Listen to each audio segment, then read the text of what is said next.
Hey, what's going on, everybody? This is Cameron, and welcome back to another episode of Legacy's Journey, where we talk about creating what outlives you. Of course, again, I'm Cameron, owner of Kinley Consulting, where we focus on strategic financial growth for marketing agencies so that they can live that dream life that they're earning each and every day, but not being a slave to their business. And we just do that through CFO services. So I had to, make some calls and figure out like who could we bring on that could bring something new, something interesting. And so, they were like, you got to go talk to Matt. And I'm like, all right, well, who's Matt? So I reach out. Matt's like, I'm all in. Let's jump into it. So I'm going to let Matt, owner of Zappy Chat, tell y'all who he is, what he does, how long he's been in the game. And then we're going to jump into some good stuff. You got it, man. Yeah, love it. Super excited. Pertinent information there. We've had an agency for 11 years, and the last 3 years, we started licensing out some of the stuff that's worked really well for us. And so Zappy Chat, it goes direct to business as well as we relicense to other agencies, and it just solved the problem of responsiveness. And so for a lot of businesses, they miss out on business just because they effectively ghost their customers. And so we help small, medium, huge businesses be faster and more effective at getting back to prospects and even customers. All right, cool. All right, so now let's go back in time. So, okay, tell us, how many kids? How are you and wifey doing? How's that going? Yeah, I love it. So, I've got a beautiful wife of 9 years. We have 2 boys, a 3-year-old and a 1-year-old. And this is actually super pertinent to our experience and our journey. So for us, a huge catalyst for growth was becoming a parent. So for me, I didn't realize it, but a couple years in the business, I had a really catalyzing discovery, and it was that I believed that if I ever ran out of money, I'd become the worst version of my father. And so that was driving me. That was the bear in the room. And it caused me, I'm not type A, but I'm crazy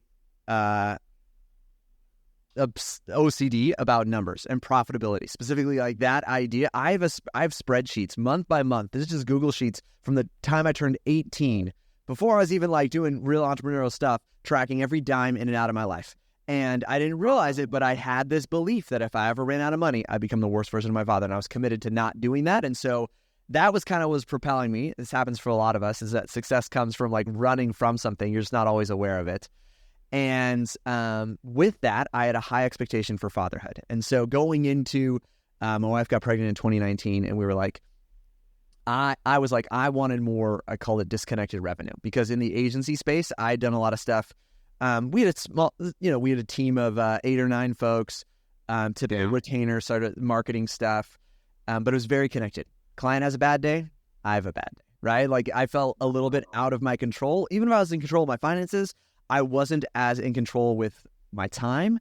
And so I was committed to growing what I thought of as disconnected revenue. I wanted to do what turned into lower ticket, more volume, but higher leverage, so that I could be a present father. That was a big win in my mind, and spent a lot of 2019 doing that, cultivating it.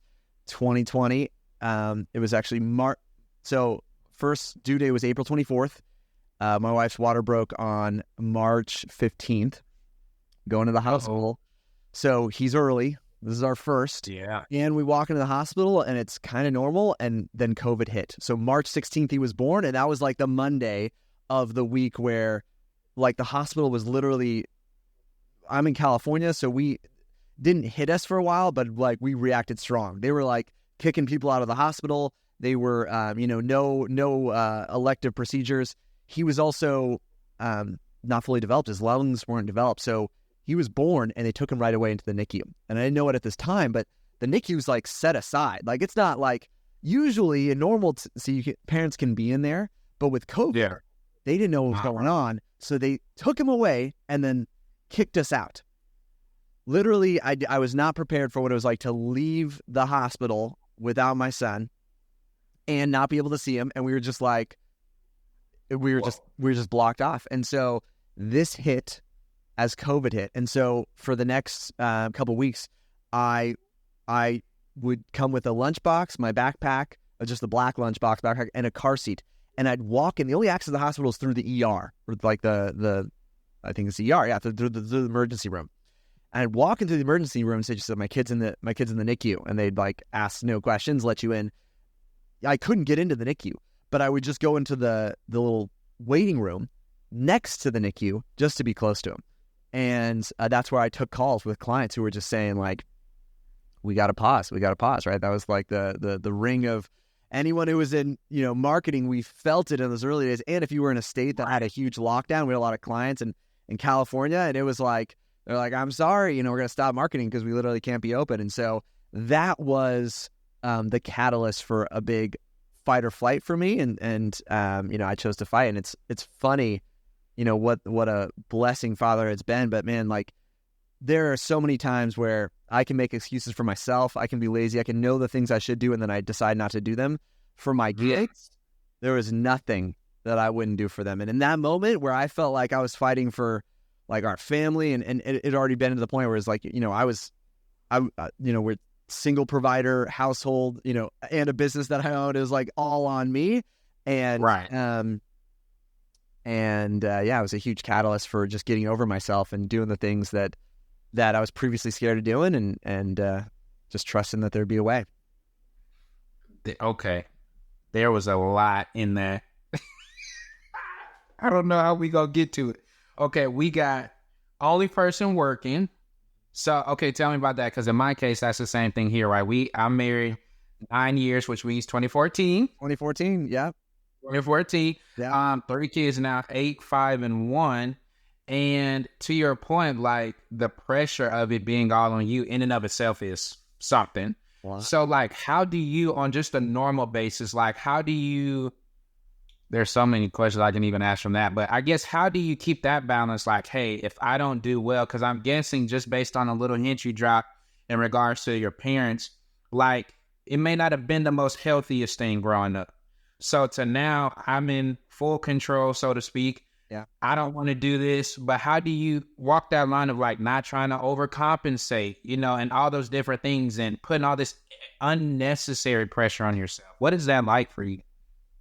That's a great question. So this is, in business, like, problems don't disappear, they just change. Like, there's just different problems. And so that's where, like, I'd found is like, I could, that pressure, we've been blessed financially. I've created a huge margin. I say it's like the bigger the demon, or the bigger the dragon, the bigger the wall that you build, right? I built a big wall. I was like, that year, 2019, I decided I needed $100,000 of disconnected revenue coming to me personally every single month. Why?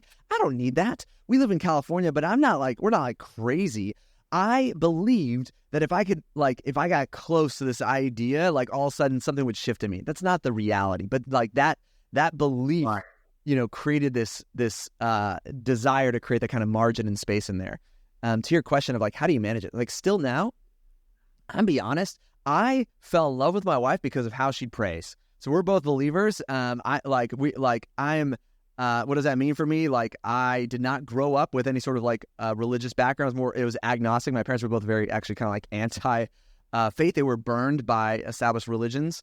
And but for me today, I'm conscious of a spiritual experience, and so I tap into a higher power. That's like, I can't get any more complicated than that. Like, literally this morning, even today, on a day like this, and now we got over 110 team members. We serve over 40,000 businesses. About 10% of those are actually our paying clients, because a lot of what we do is outsource services. So if an agency uses us, right, they might serve their clients as there. But 40,000 businesses, 4,000 of those are our paying customers. And I still wake up and there's fires. There's still stuff. And there's so many other people responsible. I wear that. Literally, this morning, I walked up to my wife and I was like, can you just pray for me? I'm just feeling anxiety. Like, you still feel the weight of it. And I wish there was a fancier answer there, but like, I get on my knees and I pray, and I got no magic powers. It is just for me, I try to live. One of the core takeaways for me, because I wasn't raised with it. So, and a lot of me is like, a lot of me was like, I don't want to do what I saw modeled for me. So a lot, like, right, like, you either want to like you want to live up to it, or like you run away from it. I've been a lot of like, I run away from that. So in many ways, my dad's repulsion for the church is probably what drove me to the church. So I'll be honest, like, you know, like it's funny that like, you know, that ping pong effect. But in there, one of the things that's most compelling to me is I want to live a life marked by humility and love. If that's it, and that's, you know, that cascades down into maybe a good topic for the show is like right now one of my big wins. So besides just looking for help is knowing where you're going. And my big win in life is if I can raise well-adjusted, kind human beings who want to spend time with me when they no longer have to, that's a win. And my wife will share that. Yeah, like that. And I say that probably at least once a day, that I want to raise well-adjusted, kind human beings who want to spend time with me when they no longer have to. That's it. I mean, that's a great goal. I mean, it's not a bad one. I hope it's not. It's not a bad goal. So when I feel anxiety in that, like the weight of the business or feeling those things, what motivates me to humility is a clear understanding of what I'm trying to do. I believe that if I'm anxious and stressed and manifesting that around my kids, that I'm not going to be like someone they want to hang out with. And I'm not saying like, it's not bad. I'm not trying to like hide this feeling of anxiety, but so like, honestly, that motivates it though, because I've felt in spaces when you're also driven to succeed, you can just carry it, right? You can just be like, you know what, there's anxiety. I'm just going to do it. I'm just going to like wear that. I don't need to ask for help. I'm going to do this thing, because if I'm motivated by just like, I just got to be strong enough, I can do that. The story in my mind is I want my kids to want to spend time with me. They don't necessarily care how much, 1,000% they do not care how much money's in the bank account. They don't care at all. They don't care how big the team is. They don't care about any of that whatsoever. They do care if I have the mental space to be present with them. If when I walk into the room, I can engage with them and have fun with them. If I can be present and listen and hear about their life, those are the things that they care about. And because I've got a clear vision of where I'm heading, I like I said from the start, I'm like, I'll get over myself, and it's a humbling thing to go to your wife and be like, can you pray for, like, I'm not holding it all together. Like, I'm feeling it right now, but I'm not trying to front anything for her. I'm not trying to like be all the things to her. We are on the same page about our big win in life. And she knows that you know, that we're not going to be able to do it alone. And so that comes from, you know, like I said, tapping into higher power and doing it together. It's okay. You can say Jesus. It's okay. I ain't gonna Jesus. Yeah, I'm gonna say it. But like, yeah, that's the. I was like, he is being so careful. It's okay. It's Jesus. I'm laughing because like literally this happened last night, right? Like I was just thinking, not from an anxiety standpoint, but from the standpoint of, like you said, like, man, I'm trying to figure this thing out. I know where I want to be or where I want to go, but it's the time it's taking or the way it's happening is not what I envision. And she literally was like, you know what? We haven't prayed together in a few days. Well, why don't we do that? Because we're both going through something. And we just literally, after dinner, we just sat there for like 10, 15 minutes. And to your point, I think that is so key to know that you don't have to go at it alone, right? You don't have to be, even if, yes, our role may be the one that's providing, but that doesn't mean I have to be Superman 24/7. And there's nothing wrong even with asking for help. So I love how you're able to, you're not like, oh, I'm the breadwinner. You got, babe, I need help, because it's a challenging day today, you know? So I love that. You got so much I want to dive into. Oh my gosh. All right, let's keep it on kids. I'll leave parents alone, even though I really want to go there. Yeah. No, I love, so this is a good one because we're talking like in that space. So there is something I've realized is just a law of nature is that more flexible things will flex to less flexible things. So simple. But if you think about, like, you have a feather and a brick and they collide, like the feather's going to give, the brick's going to stay, right? And you have a brick and titanium and they collide and the brick's going to give and the titanium's going to hold, right? So like less flex, like more flexible things are going to flex to the less flexible things. So a really empowering strategy for so many things is just be inflexible. Be inflexible. Easier said than done, but crazy liberating. So here's an example of this.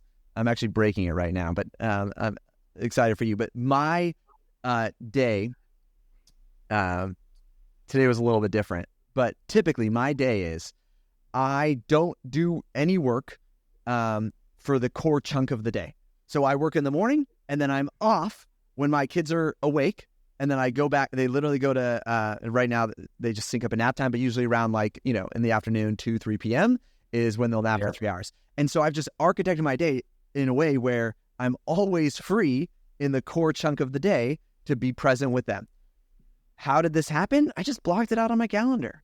I just said, this doesn't happen now. I just chose to be inflexible, and I've held that since. So when my son was born, he even when we took him home, there's they say there's this lag with NICU babies developmentally. They catch up. He's totally fine, everything's great now, but it takes probably a couple of years to be on pace with what you'd expect. But so early on, they just sleep like crazy, which is good. It's good, but we have to wake him up. We have to feed him. And he also he wasn't strong enough. So it was actually, no, he did. We kind of shared it, but it was mixed strength there between breastfeeding and bottle feeding, and his ability to just developmentally, when they're in the NICU, they're tube feeding. It's he's getting food through a tube. And so I was like, I'm going to bottle feed. Every time they're bottle feeding, I'm bottle feeding. So the cadence that kind of worked out too, which is fortunate, is he every other feed he would bottle feed. Yeah. And I just put it in my calendar. And so he was also very scheduled. Not every kid, I'll tell you after having two, not every kid's always on a schedule. He was, because we're waking him up in that schedule. So it kind of worked out well that I could plan for it, but then I could be rigid and inflexible and be look at that. As even at that time, we had a team of, let's say 10 folks, but running a team of 10 folks for the business that we had. And I was able to bottle feed my son when it comes out to be 6 or 8 times a day. I forget how it paced out with the 3 hours. A lot. And through the night, all those things, I was able to just be present because I chose to be inflexible. And that just kind of carried through. So when we had our second, we were conscious of, what it was going to be like for our oldest in that space there. So I was I'm just going to carve out the majority of my day is going to be not working. And how do I do that? And so imagine this, I could work 5 a.m. to 9 a.m. That's 4 hours. That's already a ton of time. That was effective. Great. And then I can be present with him 9 a.m. to say 2 p.m. or 3 p.m. And that's when he's awake, and I just I hang out with him, go on adventures every day. With having kids, it's very easy to fall into, I call it it's like Groundhog's Day. Every day is the same. The difference between a weekend and a weekday, you're there's less traffic, more traffic. That's kind of it for us. It's very easy to flow into that cycle. And so I just lock that out, and you're okay, so then if I've got 3 to 6 or 2 to 5 kind of schedule there, wow, I put in 7 working hours. That's a full work day. I just chose to spread it. I chose to orient my schedule in a way where I could be present with my kids. And so for me, this was profit first. This is the concept. It's a great book, but this idea of pay yourself first. I think of it in there are 5 buckets that I consider that are actually more valuable than money, but I want to make sure I pay myself first in those buckets as well. And so if I look at thime, if I look at relationships, if I look at health, if I look at status, and if I look at core values, the things I hold strong, those 5 things, those 5 buckets are areas where often we'll sacrifice it for money. And I get it. There's a foundation of you just need, there's I think of Maslow's hierarchy of needs. Food, water, shelter. Yeah, that comes first. You can't survive. And for a business, cash flow. You got to have that. Otherwise, you can't survive.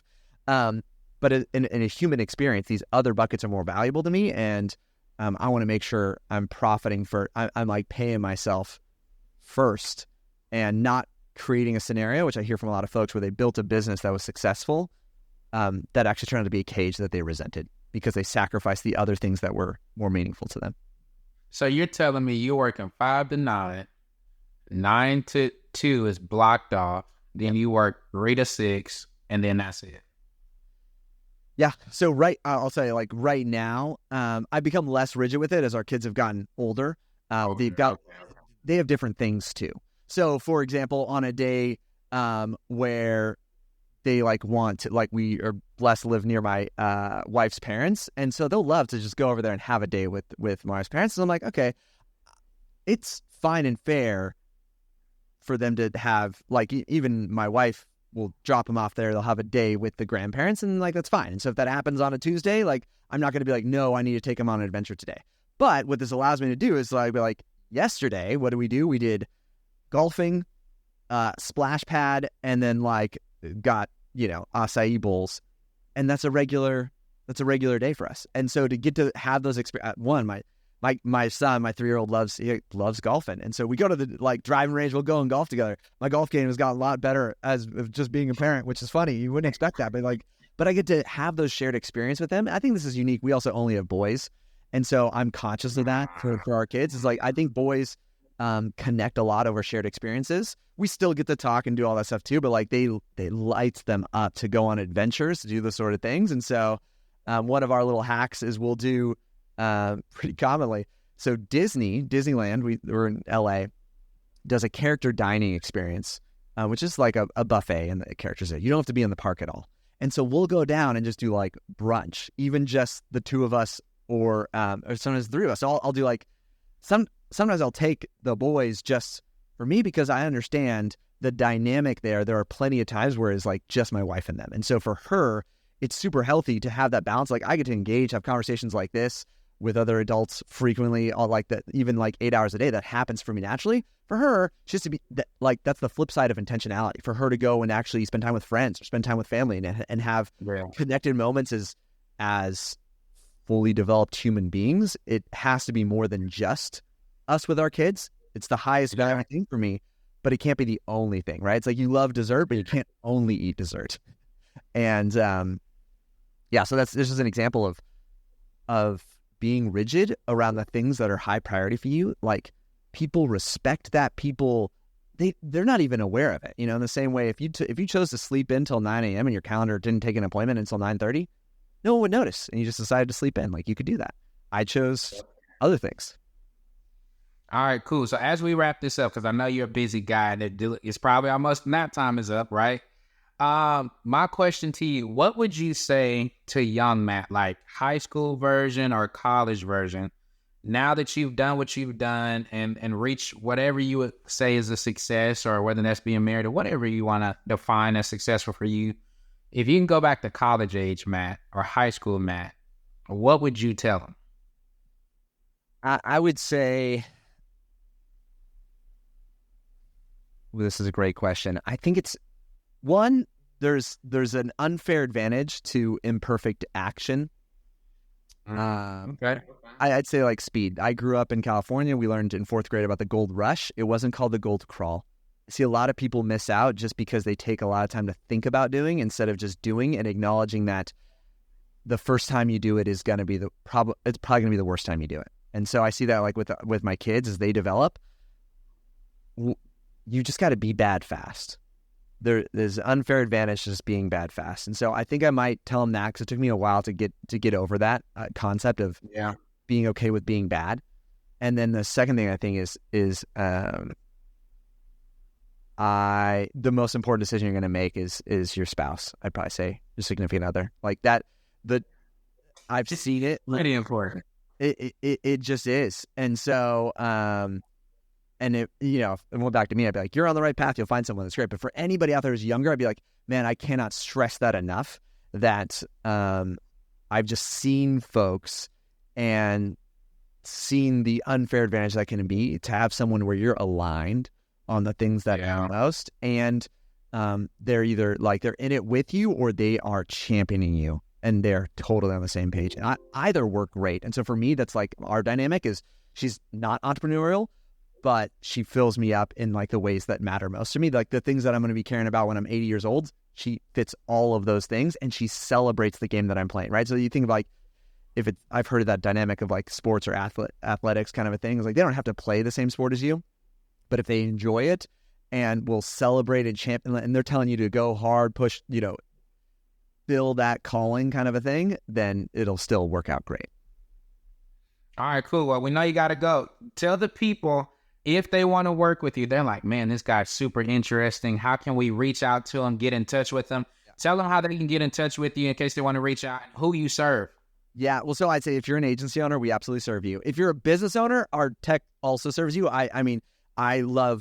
We do a lot of empowering agency owners to serve those businesses better. The best place is actually Instagram. If you want to get in touch with me, and maybe that's how we connected too, was Instagram. It's like always the random profile that someone actually runs and manages. So you can find me, Matt Desano, on Instagram, or zappychat.com if you're looking for ways to be more responsive, leverage AI. We've been in the AI space for the last 3 years. We were on Google primarily, and then have shifted now to OpenAI as far as the platform and power there. And so we do it very well. And so either of those places, you can find me. All right. Well, man, we appreciate it. We know you got to keep saving the world and being a great parent. Thank you so much. We got to get you back with another episode. But y'all, you earn how to get in touch with them. Again, we're trying to bring you guys the best possible guests possible. I just said that twice, but we want to bring you guys the best just so you understand that it is possible to continue to grow your business and not lose your family and your morals along the way. So until the next time, we hope that you guys share this episode with somebody. We're going to try to get Matt back on another one. Until then, see you guys. Thank you, Matt, for coming. Thanks so much, Cameron.